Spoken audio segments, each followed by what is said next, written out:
宇宙。木星の大赤斑が地球より巨大な超巨大台風である事実。木星の表面にある大赤斑は地球より大きな超巨大な嵐です。直径は約16,000km。地球がすっぽり入るサイズ。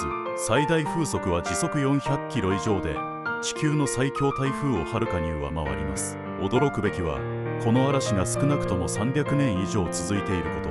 1665年に観測されて以来今も動き続けているのです。近年の観測では100年前の半分ほどの大きさに縮小していることが判明。